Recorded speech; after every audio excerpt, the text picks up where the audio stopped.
we start from the conclusion and work backwards. So here, x squared represents the function. This 4 represents the limit. And we're trying to show that the absolute distance between f of x and L is less than epsilon. So this is what we've got here.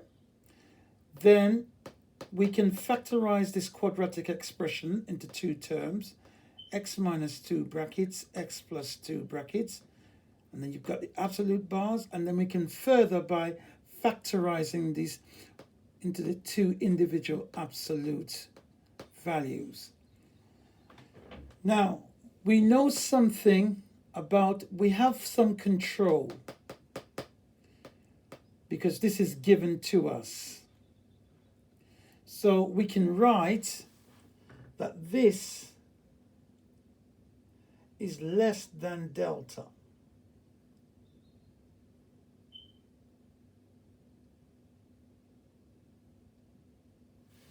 We can write that like that because we know that is less than delta. But we have a problem here. We need to find an upper bound for this expression. The reason for that is we do not want an x to be a part of the solution for delta, because delta depends entirely on epsilon. So we need this to be a pure number. And the only way we can do this is to find an upper bound for this absolute value function. Okay, to do this, we're going to take the minimum.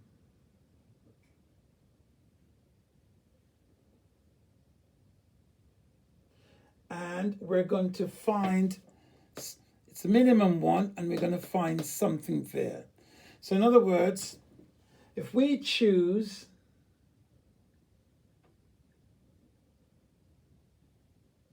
a delta less than or equal to 1, we can then write x minus 2 less than delta less than or equal to 1. And then we can write this as, this implies that x minus 2 is less than 1. Okay? It's less than 1. We're now going to remove the absolute bars by writing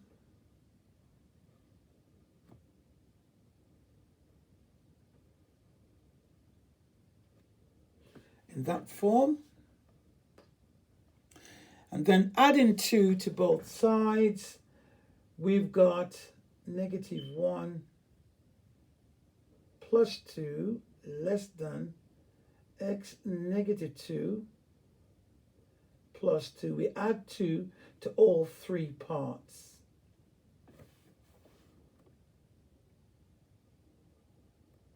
This becomes 1. So x lies between 1 and 3. But however, we need to find an upper bound for this term.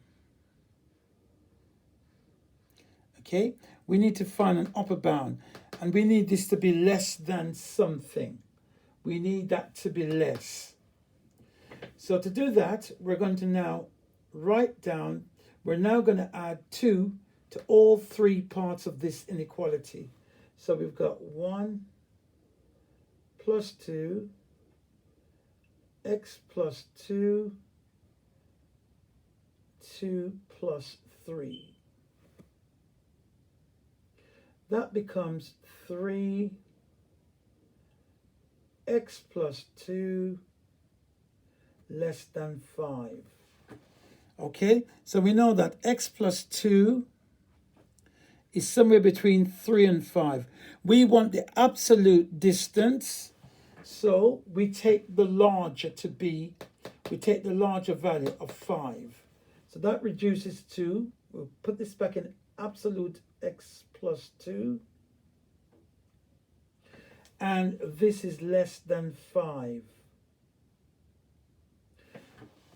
The absolute value of x plus 2 is less than 5. So that has now an upper bound, and it's less than 5, and this is what we want.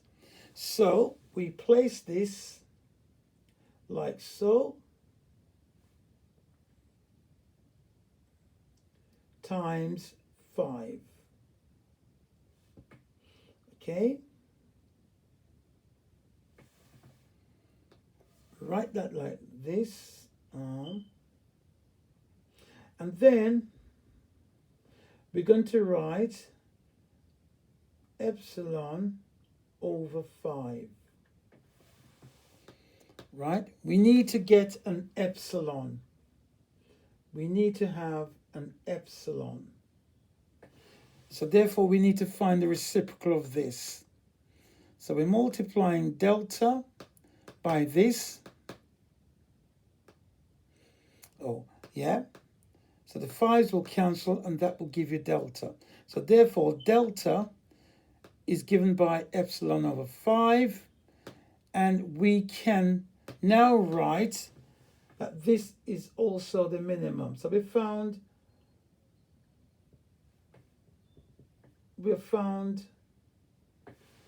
have found the minimum value of delta. Delta is the minimum of these two.